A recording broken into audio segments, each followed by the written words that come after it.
Alright. Now, let's see if that fixed anything. I'm trying to now I had to find my own Rumble channel.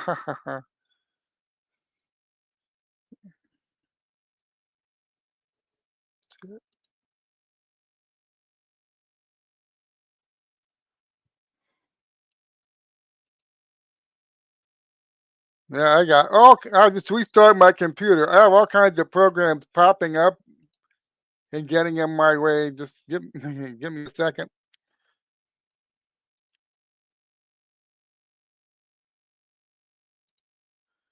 Alright.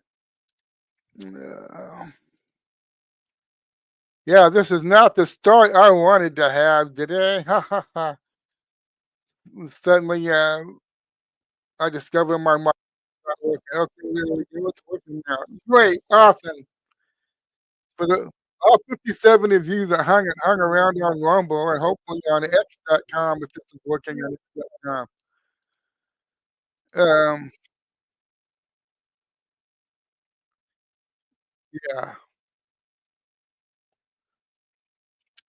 Okay. Um, where was I? Yeah, I was talking about Boone Cutler while you weren't able to listen to me. I had a bunch of links open in my browser and I gotta reopen my browser. Okay. Um, we lost Boone Cutler yesterday. He was in Washington, D.C. with General Flynn for an event. You know, both of those guys have been tireless for the last couple of years. They've been really giving a lot to the movement, doing a lot to help wake up America. A big part of waking up America with the reawakening to it and the General Flynn documentary. A large part of that of waking up the country involves teaching people how they have been, what they've been hiding from you, how they've been hiding it from you, what techniques and methods do they use to keep people asleep, and then for people that woke up, how do they manage?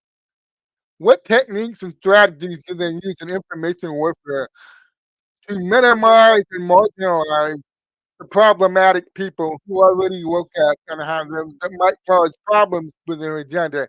How do they how do they convince society to marginalize those people? Okay, and that's exactly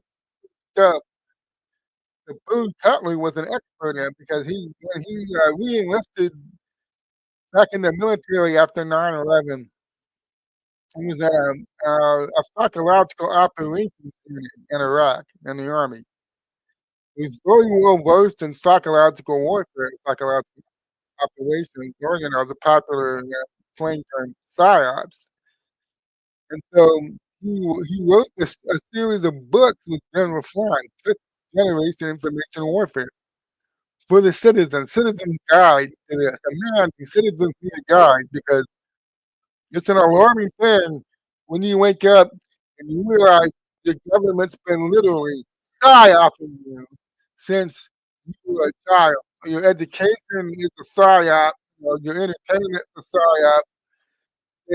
They they don't leave any part of your culture outside of your control. It's all got to be very a broad spectrum strategy to control your mind and to present you with a version of reality that is an illusion, but because it's the only thing you know, all the authority figures out there are telling you the same shit with one smothering voice. Well, it must be true, and so you must live your life based on certain assumptions that you've been handed by other people. And so it can be alarming, you know, it's one of the this is a big reason why community is so important in the Great Awakening. I want you all to feel isolated. I want you all to feel like you're the only one that sees any of this or understands it. Popular media, the news media, even our social media, they did their best to keep you from finding other people who see the same shit you.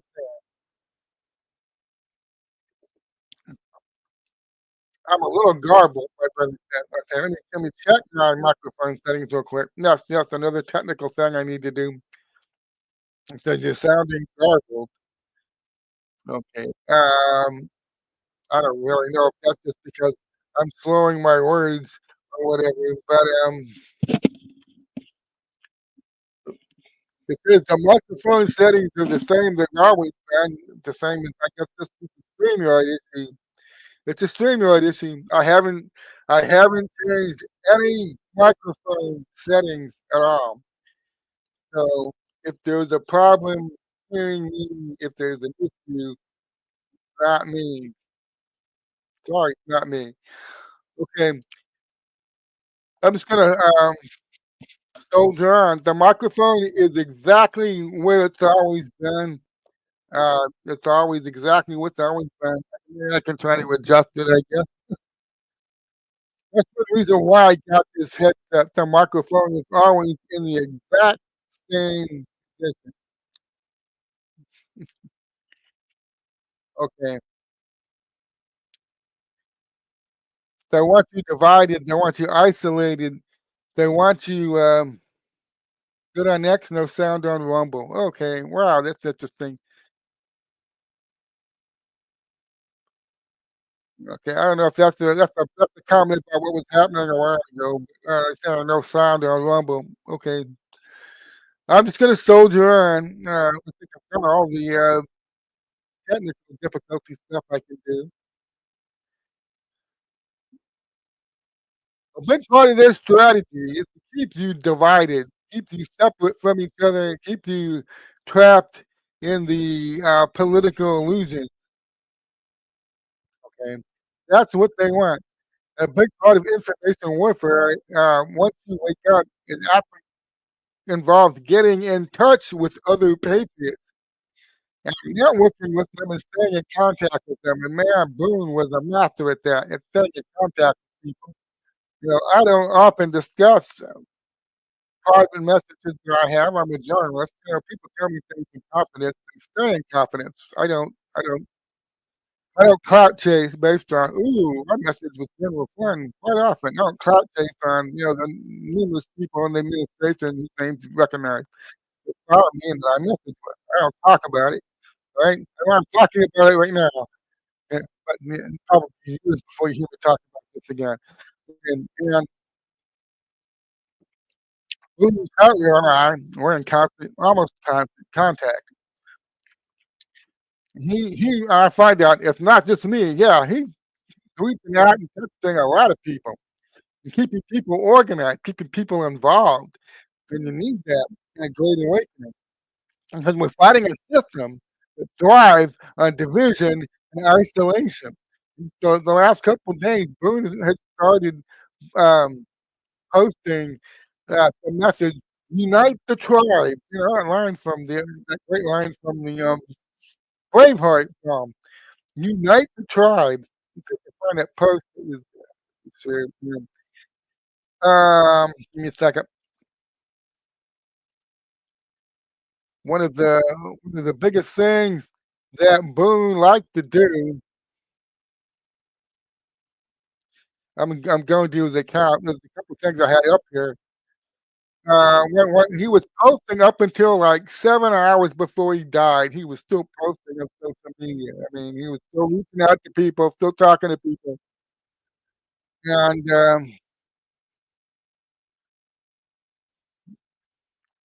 I just started my computer. Yeah, okay.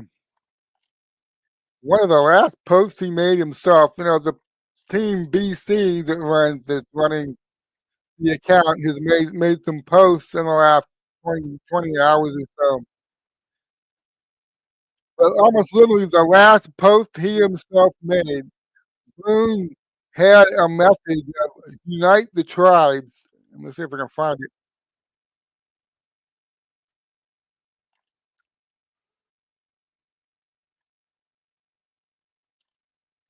Okay, can't find it. It's kind of scatterbrained this morning. Like I said, I don't have any notes. Ha ha ha. I don't have. Well, I know that he had something about uniting the tribes, and that was also one of the last messages that he sent me, is that we need to unite the tribe. Um,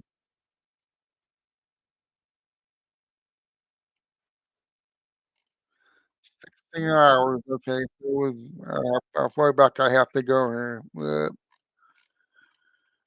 but that was his message. He understood the importance of unity, the importance of getting people together, networking with people, getting them to, talk to each other, and one of the biggest strategies that the cult uses, okay, they want you to feel like you're the only one out there that understands anything, nobody around you. See, they want you to feel like a lunatic, they want you to feel like an outcast. That's one reason why, you know, the people that they brainwash, they want you to have that feeling, if I try to share with them what I'm saying, they're gonna think I'm crazy, okay? And so, um isolated feeling. I had a lot of people tell me this. "Oh, I felt so isolated. I felt like I was the only one that saw any of this." And then I discovered this community. Yes, and that's why the community is so important. That's what Boone devoted his life to. Before on top of all the other stuff he was doing, studied Boone's past, you discover all the amazing things this guy did with his life. The Spartan Pledge, you discover the Spartan Pledge.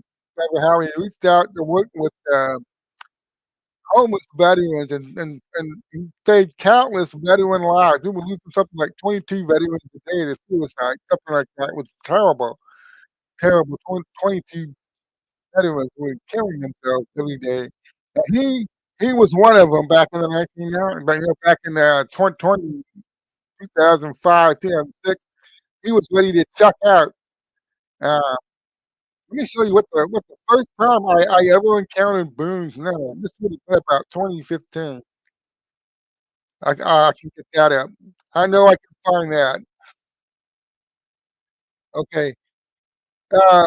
Boone was featured in, of all places now, a Huffington Post story about, um, what happened to him when he was injured in Iraq and the treatment that he got from the VA, the VA and the Walter Reed Hospital. Yeah, that's okay. This is a yes, it's Huffington Post. I mean, I was looking for something else in 2015 or so because there was some story that was making the rounds about the military, the VA spending under Obama and shit that was going on there and how bad it was for the soldiers. And I guess such a ship broke down or something. And some of these veterans, that Obama was really good at hiding shit. Okay, somehow something happened. I'm really stuck it out. Man, the veterans are literally think there's shit that's going on there. You would not believe it. Okay. And I was looking for something on that issue and I stumbled over this. It had been written in 2013. Okay. It's about 2 years later. I mean, this was even before Trump announced. Trump hadn't even announced yet. We didn't even know who was going to be president yet after Obama. Everybody was just, I mean, a lot of people were assuming Hillary. He was the designated, successor. Her Majesty's long-awaited coronation was approaching at last. And so this would have been about March or April. I mean, I think it was June 2015 that Trump announced. So this would have been earlier that year. And people were worried, man, if Hillary gets in there, you see the shit that Obama was doing, how he literally gutted the VA, and it's stripping the things are so bad in the military, they're literally having to go find planes in the museums and strip them for parts. I mean, this is how bad it got. I know Rush Limbaugh talked about that several times. It was a circus. It was unbelievable what was going on. And I came across the story, and that headline is what grabbed my attention. If I could have been a suicide survivor, I was on every drug that killed Anna Nicole Smith. and, to give you an idea of what it was like, and something else I have to go into briefly before we start going through this article about Boone, this amazing man that you yesterday. At the time I read this, I am deep in neocon land. I'm trapped deep in neocon land. I'm still yay Bush, you know, still gung ho for paying those bastards back for 9/11. Get in there and spread democracy all over the Middle East by invading their countries and occupying it. Okay? Yes, you have to understand I'm still trapped deep in that neocon land, okay, mentally. This was the first thing I ever read that made me start thinking, "What the hell was that all about?" I mean, then started realizing all this stuff like, well, they'll turn up someday, those WMDs, they'll turn up someday, and, this was the first thing I read that had me started me on that path to wondering, "What the hell is actually going on here?" Let's go into it, okay. A job kept this Iraq veteran from hanging himself. Yes, there was a time when, Boone Cutler literally was going to kill himself, okay? I can't even say the names of most of these drugs that he was on, and you have to understand, and he says he's taking, let's see, it was 1, 2, 3, 4, 5, 6, 7, 8, 9, 10, 11, 12. I counted 13, 14 drugs. He says this was all taken at once. This was what he called a combat cocktail, okay? So he's taking all this at once. Comazine, zolpidem, nortriptyline, morphine, divalproex, metoprolol, prazosin, ibuprofen, diaz diazepam. Yeah, I can't even say this shit, okay? He's taking all of this at one time. Just 1 month's worth of the medications he was given at Walker Reed Army Medical Center in Washington while being treated for traumatic brain injury after a mortar attack in Stockton City, US, 2005. So he says, I'll tell you, at one point in time, I was on every drug that killed Anna Nicole Smith, plus some," said Cutler, who was an Army sergeant at the time of the attack. So the drugs weren't enough. After being medically evacuated from Iraq, Cutler was confined to Walter Reed, which was then becoming crowded with unanticipated casualties of the war. Soldiers were crammed together on rotting, rodent-infested neglect, and said Cutler they were heavily medicated by the overworked staff. What you have to remember, I mean, going back and looking at UIs, what we know now about what the hell was actually going on, during 9/11 and the Iran-Iraq war, um, you have to realize that the goal was to make money. It's the Luciferian cult that's behind all of this. The goal was not to get in there and solve any problems. The goal was not to get in there and, make our country safer. The goal was to get in there and set up an occupation where the defense industry and the people who are behind I call it the Iron Bank. I'm taking a call it the Iron Bank lately. If anybody understands the analogy, the Iron Bank in Game of Thrones, they fund all the different sides. You get all the different sides into debt, and then they start looting the shit out of their country for resources. You can't keep them out because all these people, see, you have to give them whatever they want or they'll default you. The reason we were in, Afghanistan from 2001 until just after 2021, the reason we were in Iraq from 2006, uh, and in many ways we're still there, The reason for that was not to solve any problems. It was to make money. It was not to make our country safer. Okay. And when I was reading this, I was, I was the best way to say this. You have to remember the first couple of years, Obama didn't come in until 2009. And when we invaded Afghanistan and then we invaded Iraq and they were lowballing it, they they keep they keep selling this narrative. We were surprised at how many casualties there were. No, they weren't surprised.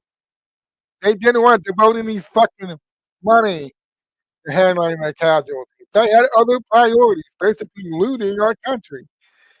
Remember, now they're shipping hundreds of billions of dollars overseas from the taxpayers every damn year, but they don't have any money to take care of the wounded veterans that want to leave or elsewhere. Strange, it hits you when you stop and you go back and you look at this now. It's like, Jesus, how was I blind to this? But programming is a very powerful thing. And I'm just saying this as an observer. Imagine how Boone Cutler felt. You were gung ho to pay those bastards back after 9/11. And I already had like 2 tours. I think he had 2 tours by then. And he decided to re-enlist and come back for a third round after 9/11. And then you find out later what they had actually done. There were no WMDs. Well, okay, first of all, we find out who really did 9/11 and what 9/11 really was. You never should have been in that Afghanistan. Then you find out about the WMDs and the lies they sold on that. You enlisted, to do your patriotic duty, and you got hurt very badly. You might have suffered a traumatic brain injury. A lot of people think those sunglasses that Vern always wore, he thought to look cool. He's that weird guy that wears sunglasses indoors. No, they don't understand. He had injuries to his brain, bright lights, okay, headaches and shit like that. I think about a massive decades-long concussion that he's dealing with, okay? This guy was dealing with. Then the fact that for about a 3-year period, he was pumped full of all of these drugs, even when he was ending his tour in Iraq, when he was already been injured, but he was soldiering on, tried to keep going, and he ends up taking all these drugs. Okay, and you look at how many drugs were on that list, and they're all toxic. He's literally putting toxic compounds in his body to achieve certain effects. And what happens is it starts harming your organs, your inner organs start getting harmed. So what happened here, I believe, okay, he's 45 years old. I'm 61. I mean, that blows my mind that I'm already 21 years older than Blue where we get. And look at how much that man got done in 45 years, what he was able to contribute. But you have to understand what he went through to understand where he ended up. And a lot of people don't really know where he ended up and so committed to building this community, fighting back against the bastards, who launched 9/11 and he lied about WMD. And then they Bush and Rose and Cheney and Rumsfeld, all these assholes, they were making money for their cult, okay? That's all they cared about. The the American public finally demanded they do something. I mean, they didn't care how many soldiers got cheated up. Like I said, if you're not a member of the big club, they don't give a shit about you. They don't care how many American soldiers got chewed up in Iraq or Afghanistan. That's irrelevant. What's important is the money keeps coming. It wasn't until the American public got upset with the lack of progress, they finally did the surge. Okay, remember I was talking about the surge?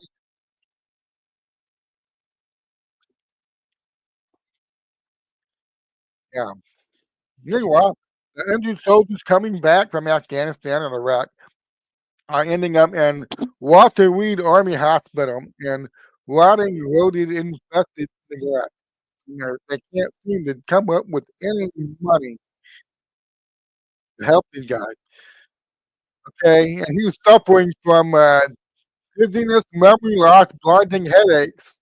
So what happened is, and I discussed this just later on in the article, I'm not gonna read the whole thing.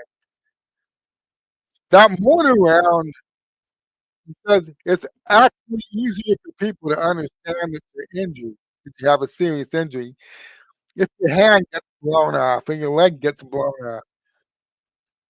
If you can see that, okay? But this mortar round landed right next to him. So he didn't lose anything. He wasn't blinded. He didn't lose his hearing. He didn't lose a limb, but he, he just suffered a very traumatic burn injury, a massive concussion, the likes of which he's really lucky it didn't kill him right then and there. And over time, he tried to soldier on. He actually stayed and was still going out on operations, but he was having to drug himself up to be able to do that. And he started having cognitive difficulties, you know, because the brain was degrading on him because of his injury, and he was not getting the right treatment. They look at him and say, "Oh, you're fine. Nothing else. See anything wrong with you." They can run tests. Not until he had they finally realized that he had something going on in there, and they shipped him out back to Walter Reed that they discovered, yes, he had TBI, traumatic brain injury. So, this section he talks about his intention to kill himself. He was having trouble speaking. He says, "Okay, I'm just gonna check the fuck out." Got his paperwork in order for his family. He says, "My exit strategy for Walter Reed was to hang myself. I was ready to roll. Once you kill people, one more life doesn't really matter. Suicide is a death you have to want." So then they just go into his history, okay? Well, what saved him from hanging himself was an Iraqi, a former Vietnam vet offered him a job, you know, and Boone's trying to explain to him, "You don't understand. I can't do anything. I can hardly talk. You know, my brain is injured." The guy gave him a job anyway. So, um, okay, here's that section. At the time, nobody talked about blast injuries. Just getting my bell rung, and that's, "Oh, rub some dough on it, daddy, get up and you're fine," was the attitude that I had. So he said he wasn't gonna let that stop me. It's not what we do. So I thought, "Okay, not a big deal," but it was a big deal. It seriously affected me. Only later in 2006, once at Landstuhl Regional Medical Center in Germany, they learned he was suffering from traumatic brain injury, or TBI. They say, "Well, you look okay." He said, "I hear a lot when guys talk with TBI. I would break my leg if I could, 'cause then I wouldn't have to explain everything. I wouldn't have to justify my injury. It would just be understood. Nobody understands. How do I know you're not a slacker? You look okay to me. How do I know you're really injured?"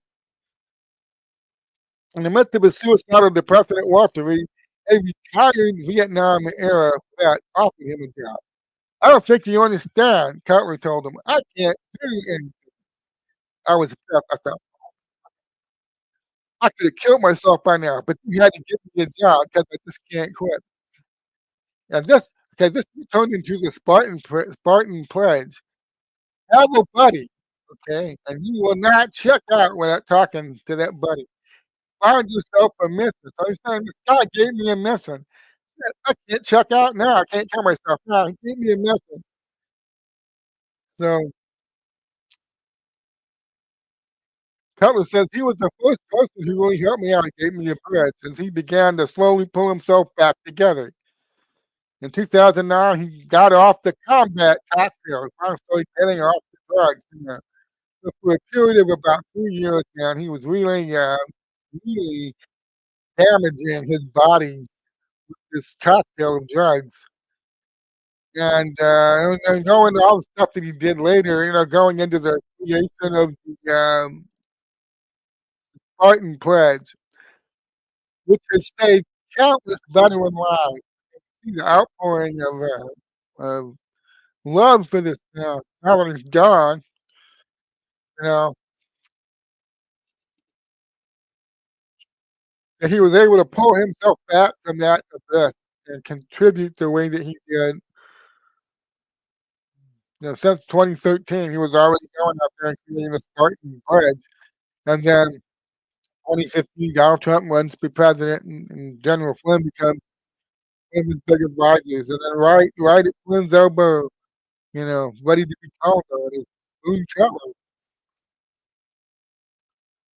You look over what happened this last decade with the Great Awakening, how important it was to build the community, how important it was to make people realize you're not the only one that sees this, you're not alone, you're not the only one that's throwing off the programming and waking up and looking around, seeing the world the way it really is. You're not the only one that's happening to.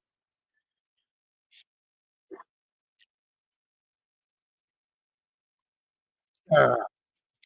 I'm gonna miss you, bud.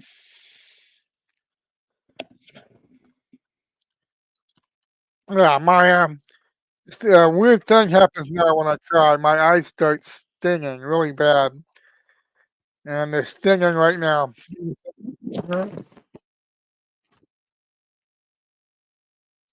They messaged me about a week and a half ago. Unite the tribes, man. That was this new thing. The one way they weaken this community is they get it divided. They get it infighting. We have to be digital soldiers. We have to be oriented to understand what to fight with rather than those people I was demanding to make it into our community. There's some people out there that are always trying to get in here and see what kind of havoc and chaos they can cause. You know, and the Epstein client list was like one of the last examples of that. I've talked many times about how I followed cases that involve child sex trafficking and child sex trafficking rings and pedo networks. I understand how those cases are prosecuted. And, I'm not gonna go deep into it. I'm gonna say it was an artificial media creation that there was any type of Epstein client list that they would ever be able to just come out and dump onto the internet. All these social media influencers that have been endlessly asking for it for years, gonna have that expectation was all that this was going to happen, I'm trying to browbeat the Garland and, Chris Wray, FBI, to drop that stuff, and then they convinced themselves, "Oh, it's Trump now." Biden wouldn't allow it, Garland wouldn't allow it, Wray wouldn't do it. Oh, but Trump would, Trump would.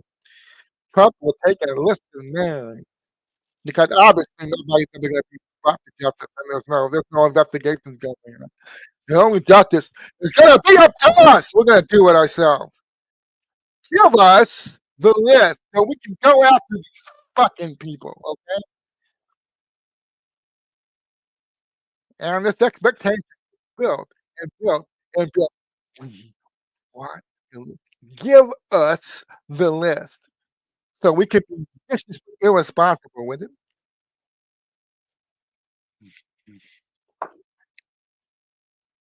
But you understand how things have to work. You always knew that with the put on, man. You always knew that with the that wasn't going anywhere.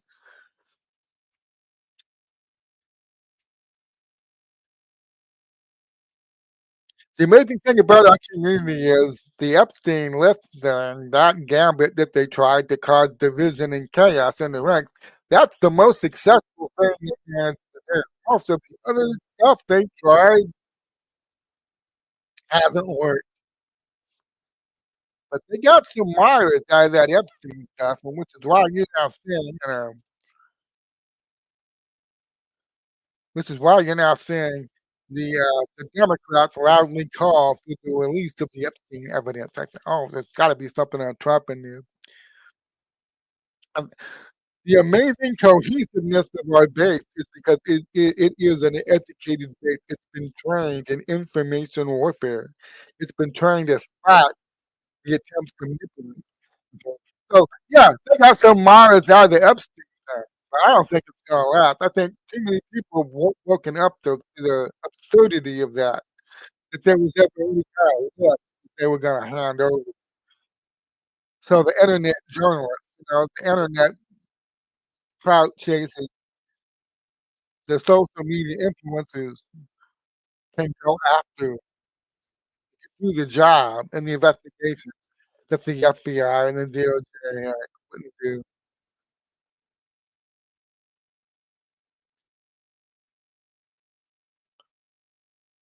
Okay. Oh, brother gave me a little advice there. Okay. Click the sound icon. Alright. Yeah, I mean, I haven't changed anything. I mean, we started out today and the microphone wouldn't even work. And, now I'm being told when I talk low, it sounds garbled. I'll try automatically adjust mic volume. Let's see if that improves it. Otherwise, man, I haven't changed anything. I'm streaming with the same I'm streaming with the exact same settings I always have, so if I don't sound like I always do, I don't think it's my computer, I don't think it's I don't think it's anything to do with my setup, is what I'll say. Okay, let's move on. Um, Boone Cutler, one of a kind, yes, he was, and he played a big role in bringing a community together and building the connections in that community. 'Cause he passed, like, over 20 hours ago.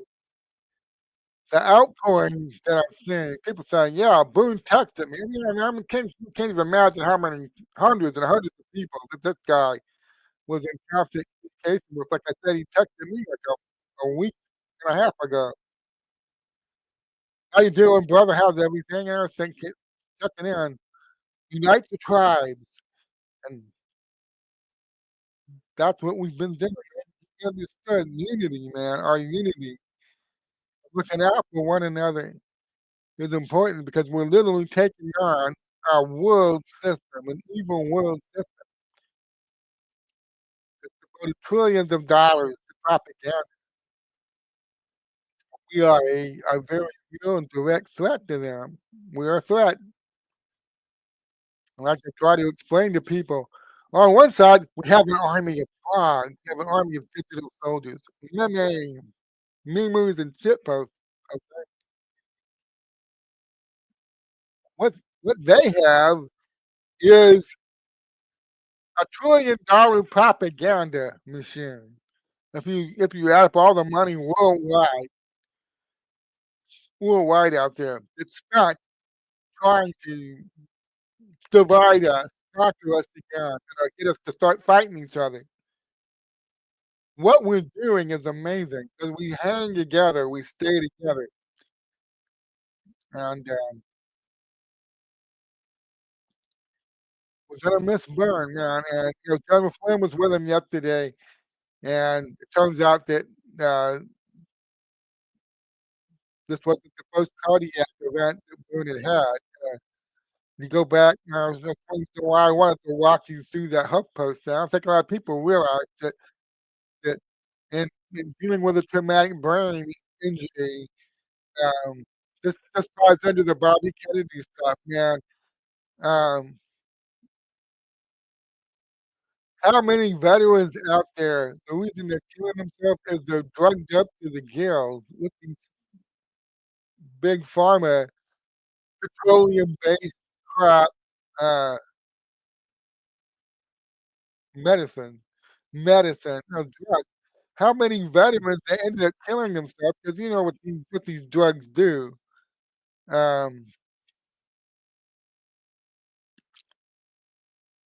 Now when we try to deal with people that are injured in the future, we're gonna do it the right way. We're not gonna pump them full of a cocktail of 15, 16 freaking, petroleum-based, drugs. We're not gonna do that. We're not gonna be doing that.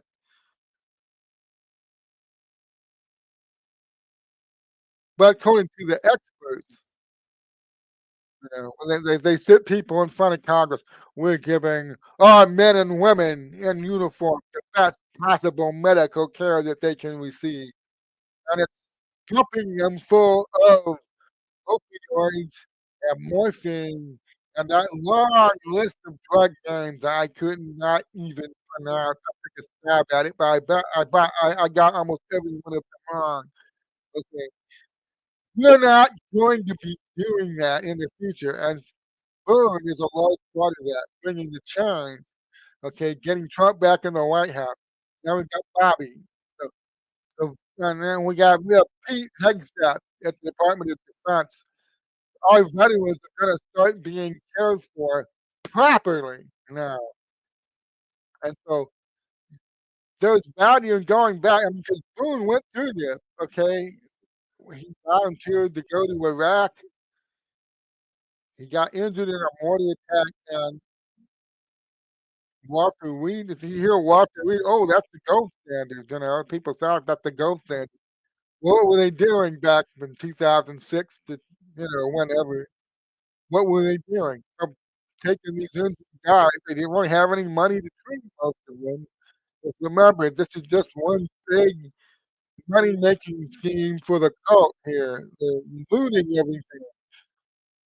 They don't care about these wounded soldiers, and so all these guys end up being pumped full of drugs, and these drugs damage your body, okay? They're toxic. They are literally toxic poison.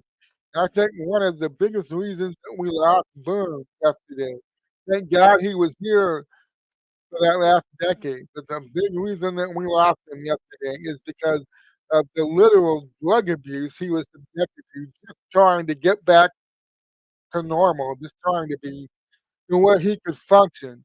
He was having he was abused and victimized by a system that pumped him full of drugs when he was in his 30s. And I think we we should consider it a blessing from God that he made if he was having heart problems in there and he damaged his body that much with those drugs. He got that extra 15 years, extra 15, 16 years, especially that last decade, when we all know he played such a massive role alongside of General Flynn in this Great Awakening, appearing in the Flynn documentary. Um, on the Reawaken America tour. This is why he's still doing all that great work and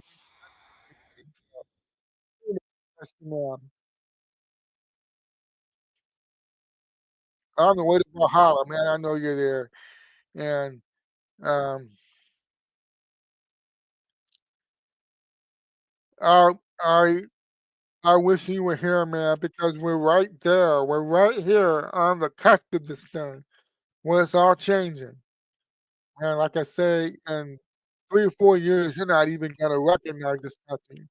So wish Vern could be here to see that, you know? 'Cause he knew what we were winning, we were going to win, okay? We're changing things, and we're moving boundaries that have stood unmoved for 100 over 100 years. It's happening now, and you're not gonna recognize this country in a few years. You're not. You won't. All these black killers out there, "Oh, nothing's changing, nothing's happening." Show me how many arrests have happened so far. They see all the prep. Yeah, yeah, prep, fuck that. Go already. Hit the go button. And they,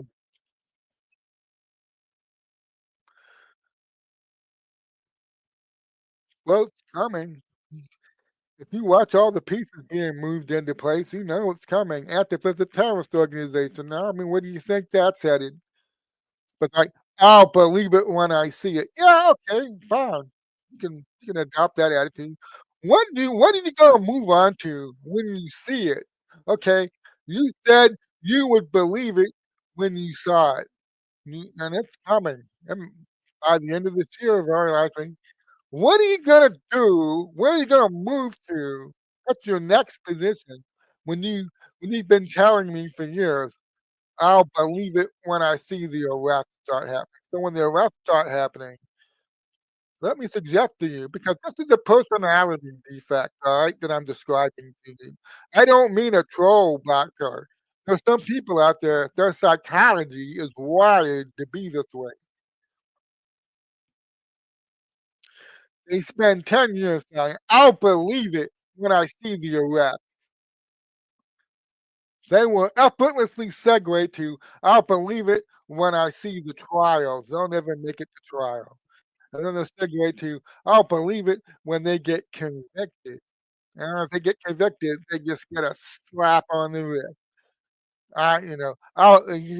You're telling me there some of these people are gonna be executed. You're telling me some of these people are gonna be put away for life or, hung. I'll believe that when I see it. Where are you gonna move now when it happens? It takes no talent at all. You don't have to do any research. You don't have to do any digging. You just take pose. It's a pose. That's all it is. It's a pose. Nothing's gonna happen. Nothing's happening. Nothing's gonna happen. There'll never be any arrest. Trump's a dumbass, or Trump's trying really hard. He can't really do anything, you know. And boom, and these black pillars did not get along.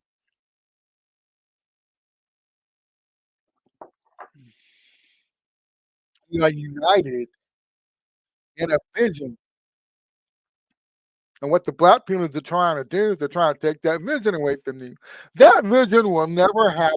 There will never be an American golden age. What the hell are you talking about? Aren't you getting ahead of yourself? What is the arrest?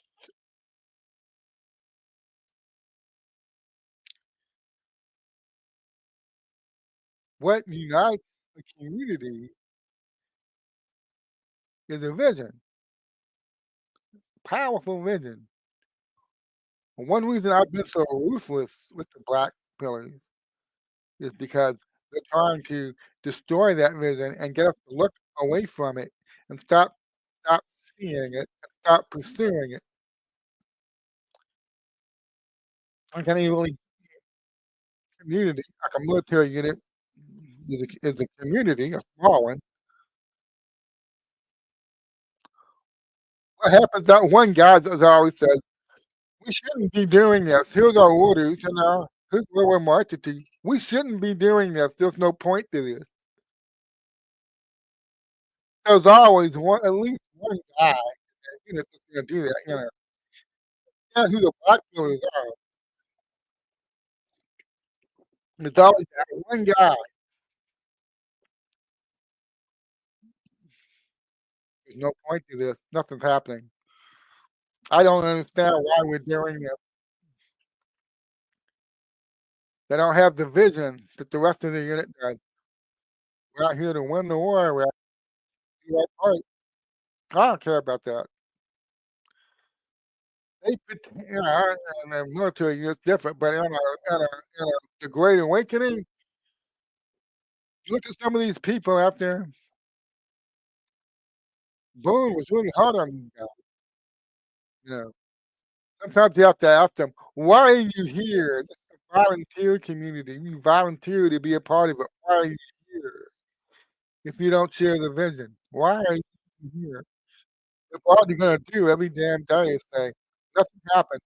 No, 0 left here, 0 left there, 0, 0, 0, 0. Do your vision. Nothing's happening.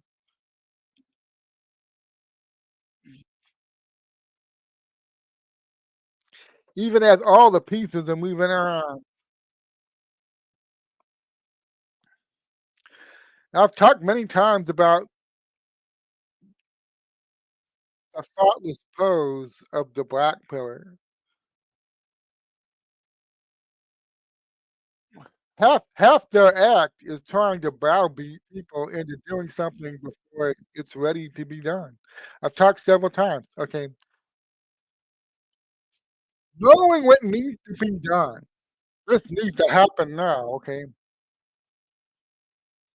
Knowing what needs to be done and being in a position to do it where it will succeed with as few casualties as possible and as few unforeseen consequences as possible are two very different things.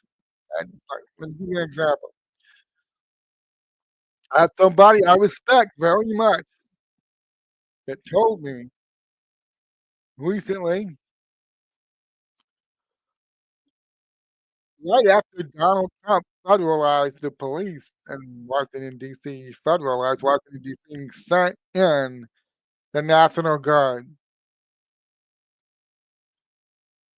Trump should have done that back in 2020. Should have done that back in 2020. He didn't have his nerve.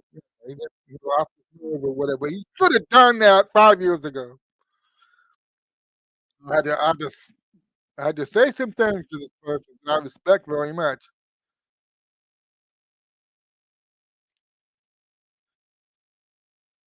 Saying he should have done that 5 years ago, and Trump surviving trying to do that five years ago. Two very different things. Now, did Trump have the authority to order the military in and to hold DC to federalize it and stay there 5 years ago? Could could he have done that? Did he have the authority to do that? Yes! Yes, he did. Would he have survived it? If he'd given that order? Yeah. Mm, I don't think so. You may believe differently.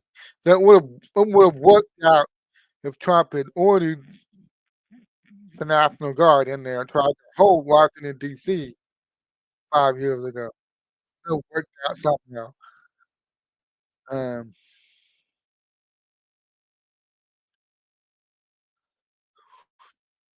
a general who's interested in winning a war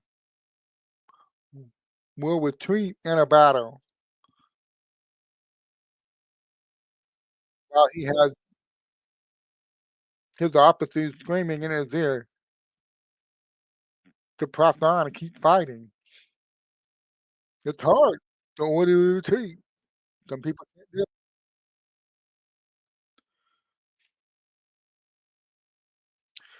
But having the authority to give an order and knowing what needs to be done just needs to happen. And knowing when the time is right to do it. If you give that order now,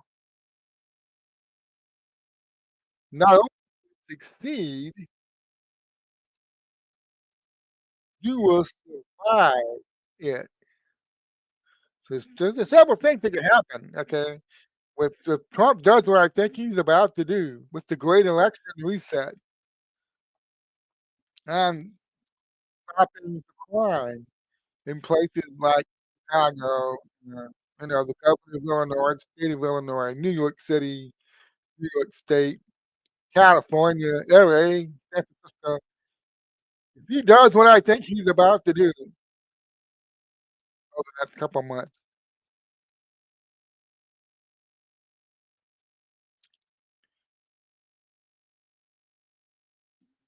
the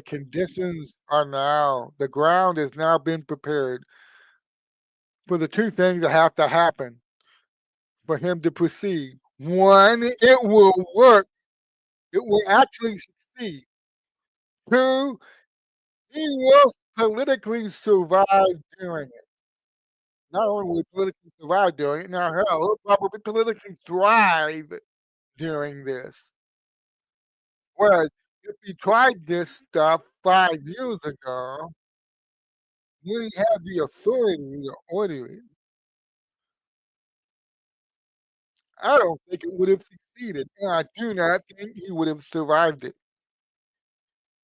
I honestly don't. I don't believe he survived it.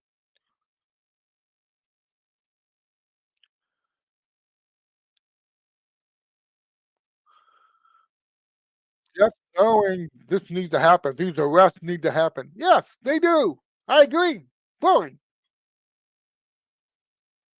5 years ago, was the country really ready for those arrests to happen?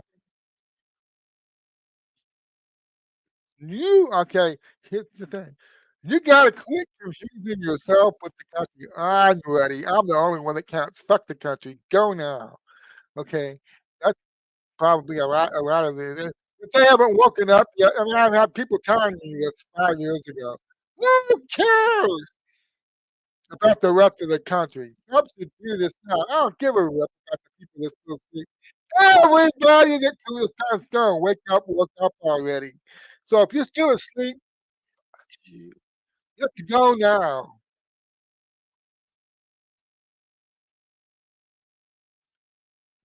Cozy. It's a nice pose, I suppose. Thank God you're not in charge of anything.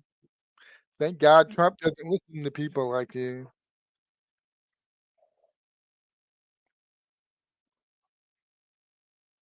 These arrests have always needed to happen. Yes. But is the country in a place where the arrest can happen and it will succeed and Trump will survive it? The one thing people miss about Trump's first term, he wasn't in a position where he would survive jack and shit if he tried to do some of this stuff he's doing now. I hope people understand this. Oh, he could have done this in the first term. He could have federalized Washington, D.C. and made the crime go. He could have done that 5 years ago. He's a pussy. Trump's a pussy. What, you want me to give Trump kudos because he found his balls in 2025? He should have done this shit in 2020. Okay, that's the attitude. It's a pose. It's a pointless pose. That's all it is. That's why I don't give any mercy. You know, somebody out there to make a comment like that, he might post, I either mute you or block you. Well, that's somebody I never need to hear from again. Trump the pussy.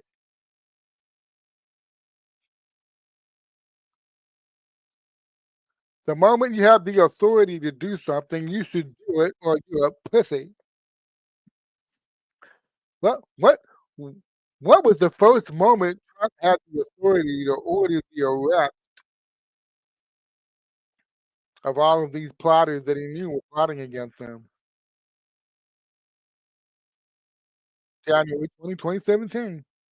He could have turned right there and said, "Okay, there's Hillary and her vile rapist husband, and there's Obama and his and there's the Biden. Arrest them now." You see, people don't understand how this works. You don't move and do that radical shit first and then try to explain yourself to the country. Well, okay, hold on. Let me tell you why I did that. Because over half the country doesn't understand what the fuck you just did. Whoa, whoa, whoa. Why did you just do that? Why'd you do that? You just arrested all these people. Why? You can't move before the country is ready, and you are not the country. Sorry. You may have been ready to see the arrest since 2015, 2016. Yeah, so was the country ready? No. Well, develop some patience then, because it's not going to happen until the country can survive it. Okay? Not just survive it, thrive having it happen.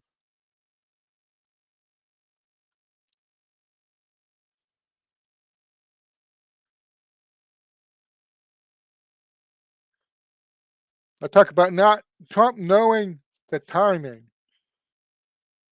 The goal isn't, I've said many times, the goal for Trump is not to go down in a blaze of glory. Quite nobly, and bravely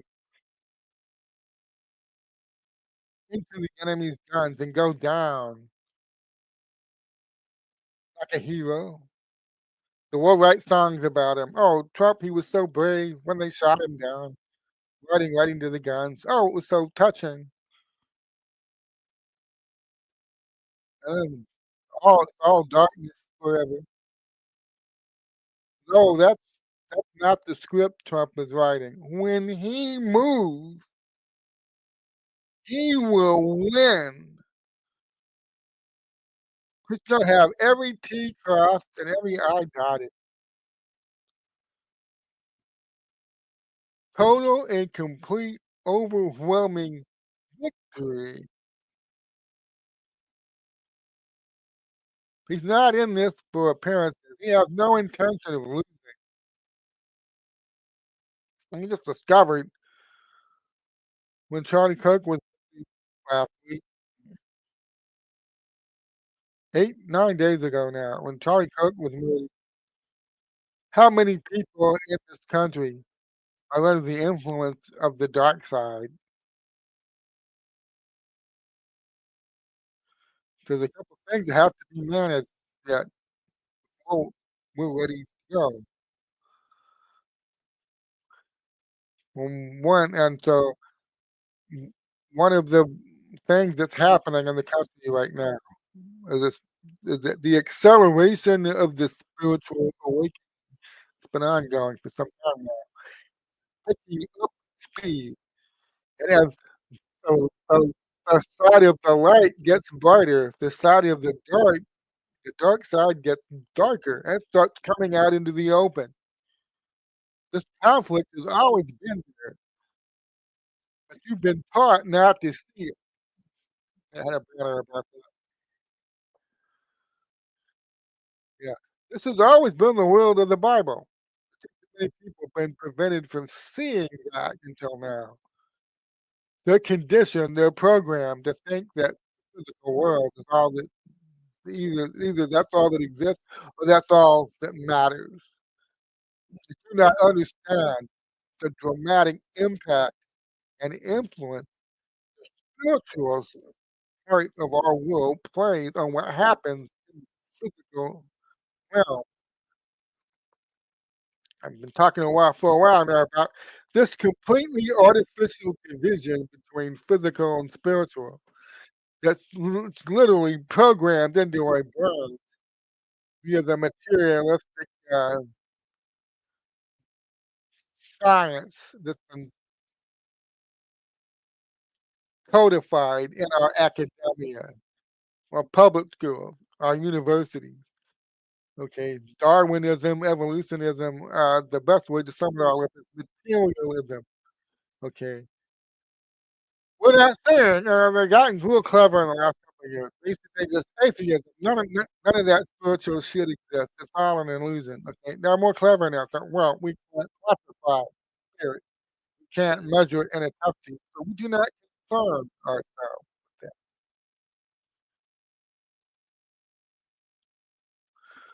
We don't concern ourselves with that. We can't test it. We can't verify it. We can't put it in a test tube and measure it. So, you can believe in that if you want to. It doesn't really affect what happens in the physical sciences.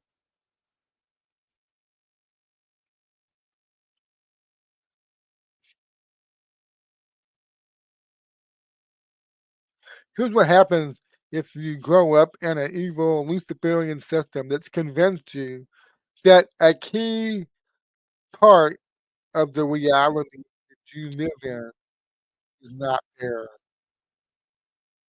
You're completely blind to how the spiritual world is influencing you and pulling you to some certain things or away from other things. Completely oblivious. That's what they want. It makes it easier. See, if you're in touch with your spiritual side, then you have a sense of light and dark, and if what what if you decide you like the light? Oh my we can't have that. We can't have you moving yourself towards the light. No, we can pull you towards the dark anyway, and we have ways of doing that. With flats and, and you start out in the dark, so it's easy for us to pull you further into the dark. We can't teach you, the reality of the spiritual world out there. It's all one world. There's a spiritual dimension to it. But we're gonna completely keep that from you and not allow you to see it or learn about it or grow up talking about it or sensing it, because you might move in the wrong direction. Okay. We can't have you moving in the wrong direction. So we've all grown up. I mean, I went to public school except for like 1 year of private schooling that I got. We've all grown up in a system that teaches us to deny spiritual reality and just not think about it. Just, you know, that's for weirdos.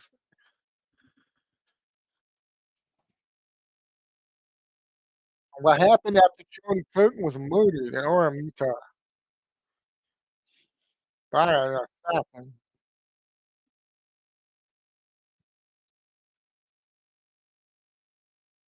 Everybody watches that curtain, that whole aspect of our reality that they've never, a lot of them never even really thought about it. Curtain pulled back.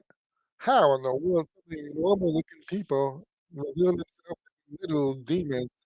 What in the world's going on here? How can they be so I mean, I've been taught, well, good and evil is subjective. Oh, listen, don't you fall for that shit. You have a nature. You know innately what is light and dark. You know the difference, okay? And you see hundreds and hundreds of people. You know there's probably thousands, millions. But you see how many are willing to just rush to social media and do dance videos and celebrate this child getting a little shot to death. You see evil like that, it shocks you awake, and a lot of people are being shocked awake and realizing that there's something that connects all of these people that are doing this type of reprehensible and vile behavior. You can't explain it physically. You can't explain it. Just put that in a test tube and measure why all these, people are celebrating a man being murdered in broad daylight in cold blood in front of his family. Why are they celebrating? And you start to realize there is a spiritual dimension out there, and it has a massive impact on people, massive impact. And there are a lot of people that are all around because of the choices that they made, the lusts they have catered to, the thoughts and lusts they catered to. Pulled themselves very far into the dark side. They've gone very far. And they're your neighbors. Uh, they're teachers, doctors, professionals, they're lawyers, they're accountants. They're not all this blue-haired, SJW type, that's living in mom's basement.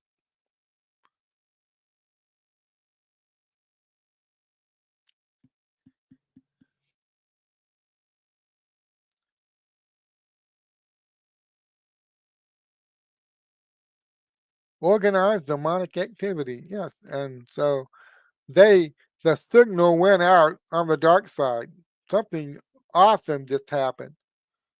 And the people on the dark side haven't had a lot to celebrate over the last year, not here in America. They didn't have a lot to celebrate. Do you wanna understand the rage and the anger that a lot of people on the dark side have? You have to go back 5 years ago. They thought they won. That's just 5 years. Hey, that's not that long ago.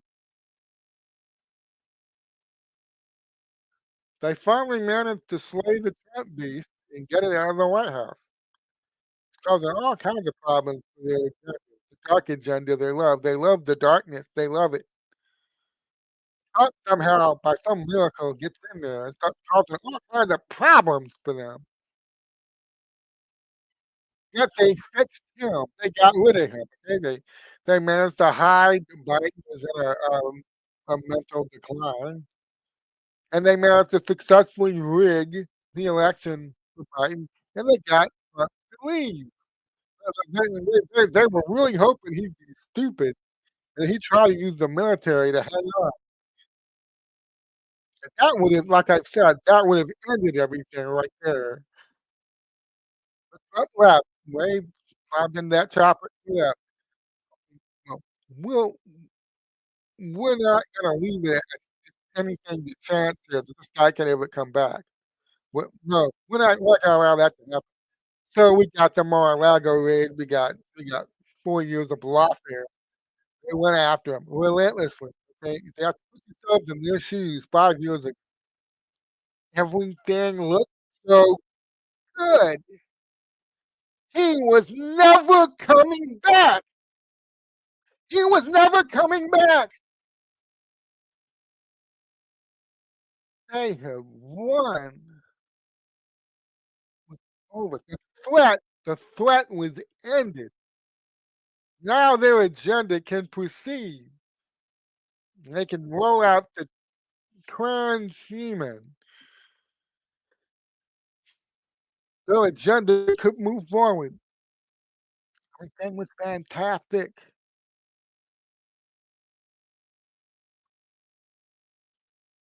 They watched 4 years go by.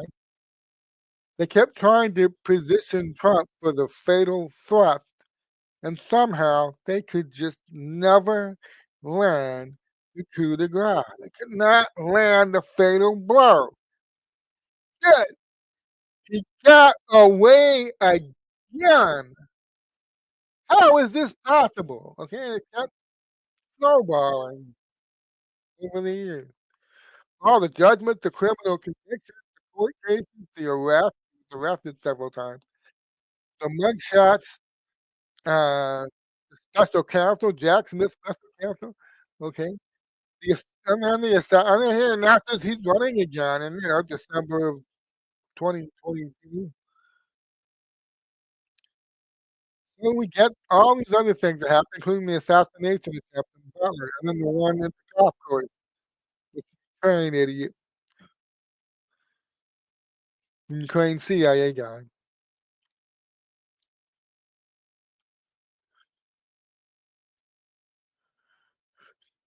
See,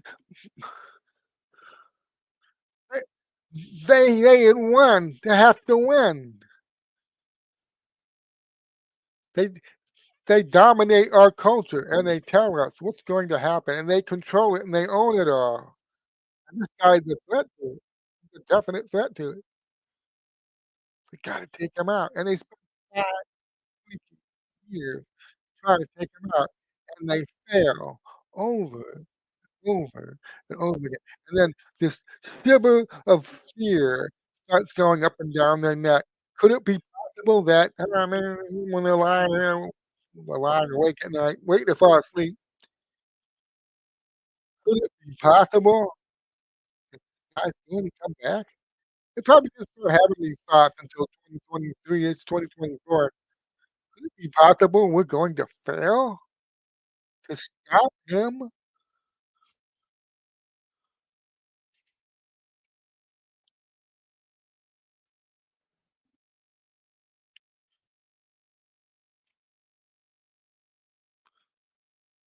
And then they're forced to send Joe Biden out there for that debate. He goes out there and, you know, they managed to steal an election for Biden while hiding his mental decline. And they've been committed to trying to pretend that he was fit enough to run again. But the debate with Trump ended all that talk. And so they were literally forced to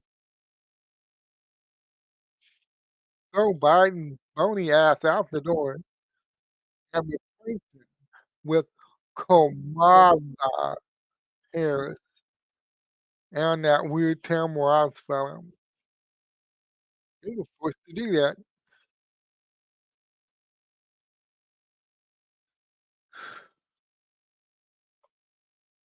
Mounting horror. These people on the dark side who just 5 years ago thought they were winning, they won. The fight was over, finished, kaput, victory declared. They popped their champagne corks.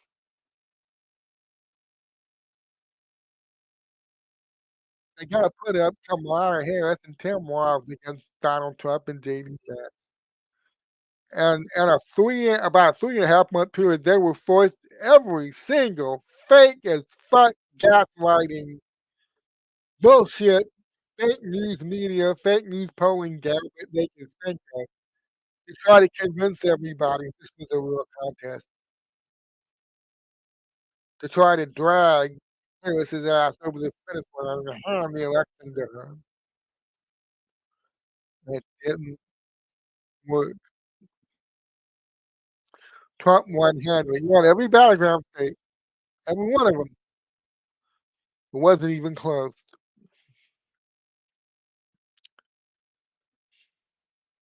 Then he uh, that insufferable prick, that insufferable golden haired prick comes out and gives a victory speech. And then all these demons, oh, this can't be happening. It can't be happening. It's impossible. This can't be happening. We controlled it all. We had it all. We had academia. We had Washington D.C. We had the federal government. We had most of the state governments. We, why? How can this be happening? He's back. He's sworn in January. This fucking thing he does. You know, a lot of these people on the dark side, you see in these Charlie Kirk celebration videos, they know where their money was coming from.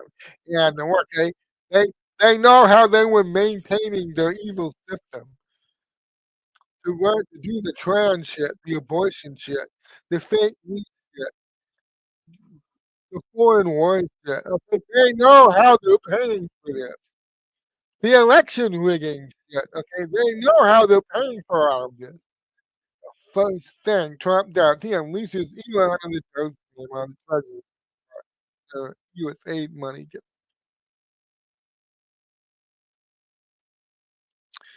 The careful system they had spent decades building, the NGOs, in the election space, the censorship state space, the trans space, the mass migration space, okay, funding on people like that. Very first thing Trump does, cuts them off. I don't think a lot of you realize how many people out there, especially teachers, unions, and others, the medical professions are all dependent on that money. What they were doing to our country, none of it was organic. None of it was being organically funded.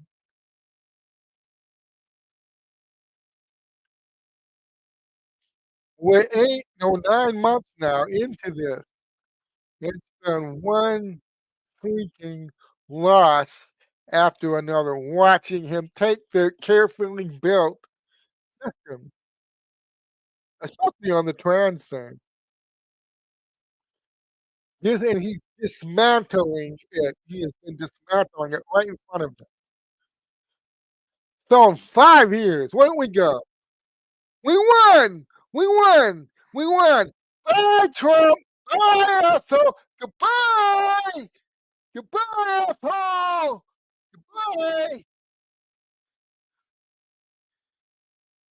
Come back to this. You think these people are pissed? Oh, you have no idea.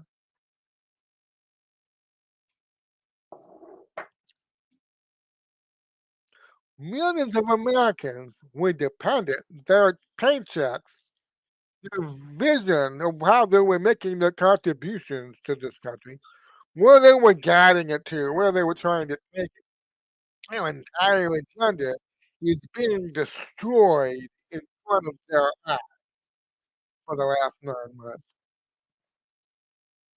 So when Charlie Kirk takes a bullet to the neck, at last, these demonically influenced hordes of millions of people have something to cheer about, and that's why they react the way they do.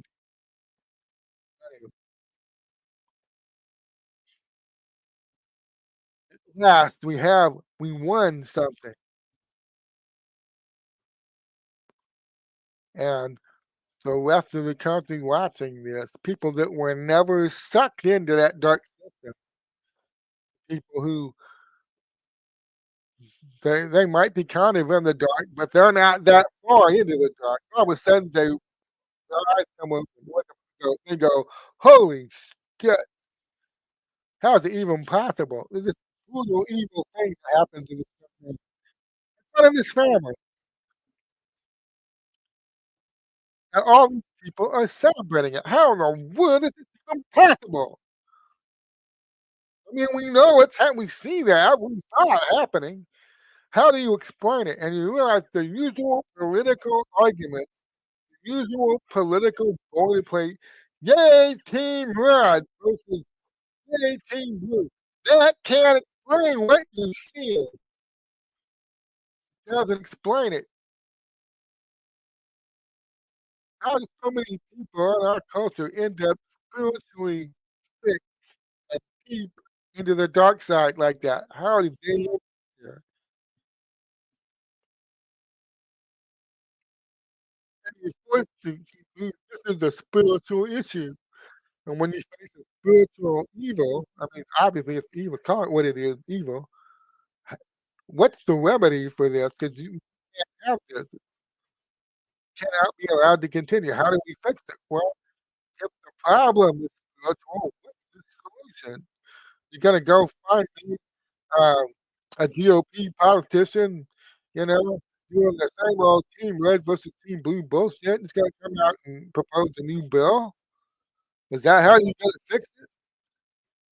Because I don't think so. I think you're gonna fix this. Uh, Politics is actually keeping people divided, a big part of it.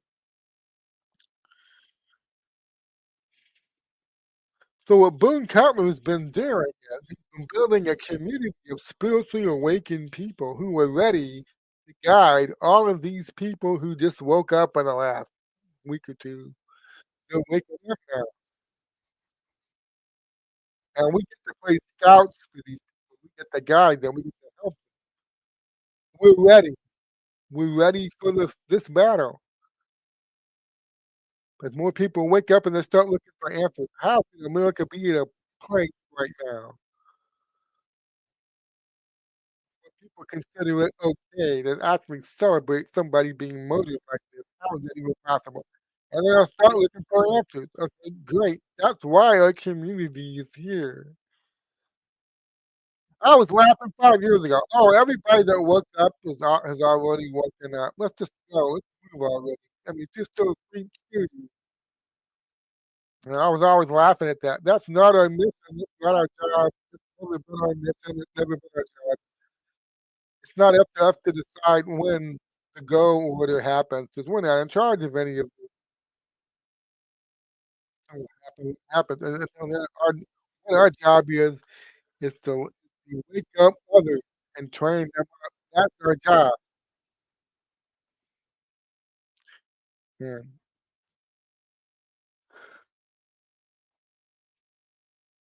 we're at the point Trump can do some radical, really amazing stuff. And he's gonna continue doing very radical, really amazing stuff, and he's gonna keep moving. He's gonna judge, is it time to make this move now? Yeah, hey, is it time to declare an anti terrorist organization? Yep, like it's time. Is it time to start directly talking about how Soros and all these other oligarchs, how they've been funding literal domestic terror, they've been literally compromising the national security of the United States. Time to start talking about that. or to go beyond talking about it to unleashing the Department of Justice on them. Is it time for that? Well, yes, it appears to be time for that because that's what's happening now. I understand people were calling for this years ago. For whatever reason, and Trump sees a lot of shit, things, a lot of stuff you don't know. Trump kept bringing that up. He was talking about declaring anti-terrorist back in his first term, did that several times, especially in 2020 as he was preparing to leave office. A lot of things he talked about there. There's a difference talking about something and knowing the time is right and the country's ready for it. Everybody has this idea, you gotta get this idea out of your head. Trump does this radical revolutionary thing, the country's not ready for it yet. He should do it now. He can explain himself, explain it to him later. Yeah, explain it to him later. Just do it now, okay? And, I do not, obviously Trump agrees with me. I do not think that is a good idea. You do it first, like back in 2020, you arrest Barack Obama, and you arrest Valerie Jarrett, you arrest all the other Iranian people and Muslim Brotherhood people that infiltrated our government, okay, do 2020, and then you explain to the country, you start trying to roll out the evidence and explain to the country why uh, you've seen enough by now to know that's not how the country wasn't ready, would not be ready for that in 2020. We both explain yourself later. No, no, no, no. Country has to be ready first. That's a non-negotiable.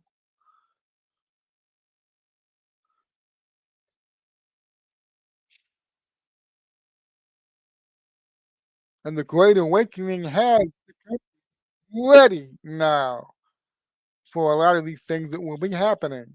They're happening now and they're about to happen. The country's ready now. Trump knows it. Everything's on timeline. Trump knows what order things have to be done in. I know you have people out there like Steve Bannon and other people, Trump just making this shit up as it goes along. There's no reason he can't do this thing ahead of that thing. People that fill your head with this all day long. There's no I'm just like, well, Trump's getting rolling out of bed and going whichever way his big stick is pointing. Okay. Trump Trump isn't planning any of this. See, I know you have a lot of people out there filling your heads with that.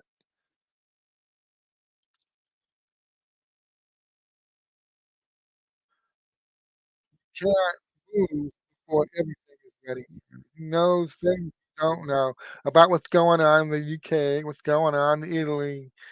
See, this not just us. This is an international coalition of patriots, okay? The patriots in Israel, the patriots in France, the patriots in France, Germany, Canada, United Kingdom, Ireland, Australia, and New Zealand, okay? There's a lot of patriots out there. A lot of people don't understand this. Saudi Arabia, I always leave out the Middle East, sorry. Saudi Arabia, United Arab Emirates, Kuwait, Qatar. We're not the only ones trying to get fuckers out of our country. We're not the only ones trying to get control back, you know. And a lot of this had to be coordinated, and that means sometimes it may look like everything's ready here for something to happen. I'm sorry about that one. I'll try to figure out what the issue is here with you out here. I'm getting ready to wrap it up in a minute anyway. I hope your head feels better. Okay, this is coordinated. There's some people call it the sovereign alliance. Okay, the patriots of various countries have banded together, and they are taking out a worldwide, at least a banking, built an a literal iron bank that's worked behind the scenes, funds all sides of the conflict, gets all the different sides into debt, and then ground exerts iron fisted control via that debt. They've been looting these countries unmercifully, okay? We're not the only ones trying to free ourselves from this. Sometimes you can't understand why what the delay is. I think that's one of the legitimate reasons. There's things going on. We have to wait for other people to catch up on certain things because this is an international coordinated things going on in South America we don't know about. Trump, right, going on in Guatemala, Salvador, Brazil, Argentina. He knows things, see, and I realize you have social media influencers out there every day filling your head with, okay, Trump has no clue what he's doing. He has no idea what he's doing. Why isn't he listening to me? Why isn't he doing this the way I want it done? Why isn't he doing this on my timeline? Okay, and you can listen to that all day long. He may not think it's influencing you, but over time it'll start to influence you. Yeah, why is he waiting for it? Okay, just keep in mind, um, these people listening to you, believe there's any plan, they laugh at you, they laugh at the whole idea of there being a plan. They think Trump is just making this all up as he goes along, and I do not think that is accurate. So we lost Boone Cutler yesterday, and it hurts, which is that's a big hit.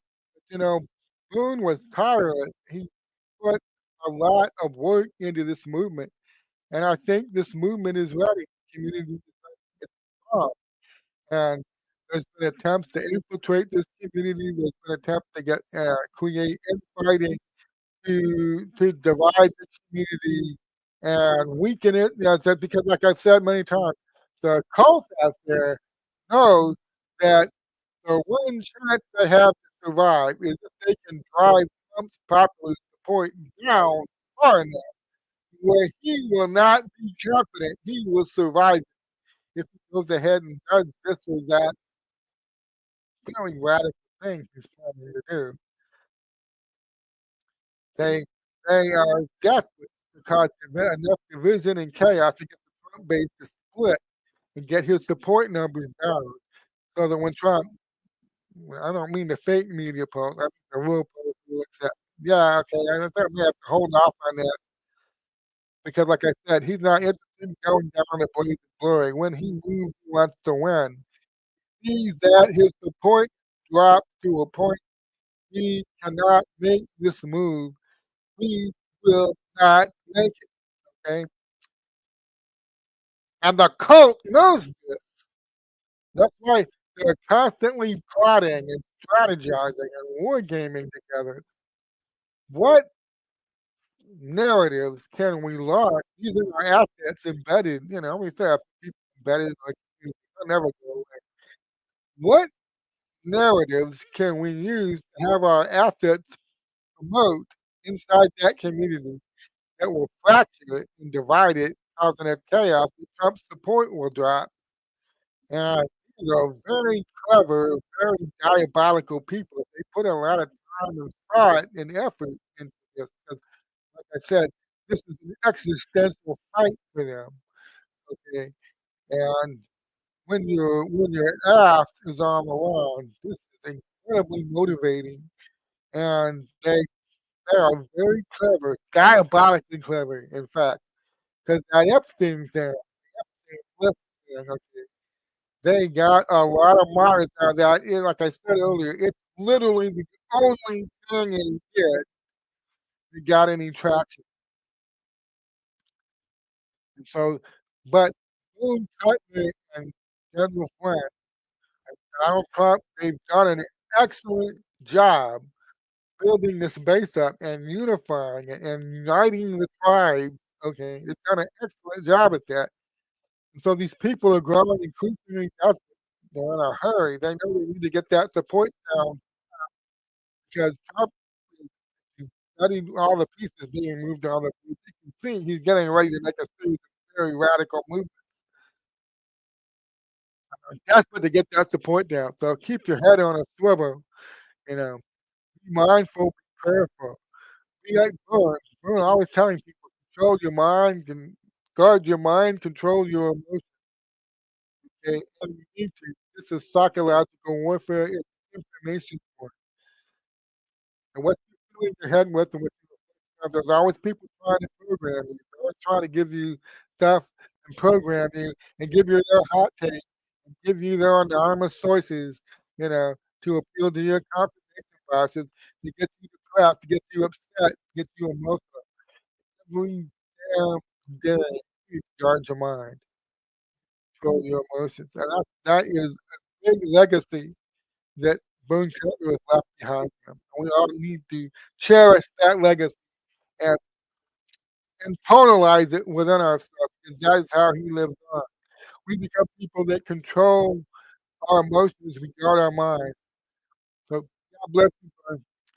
God bless you all for watching. Back on Monday, and hopefully I have all the audio issues, all the Luciferian attacks on my audio. I have them all ironed out by Monday. Okay. God bless you and enjoy your weekend, everybody.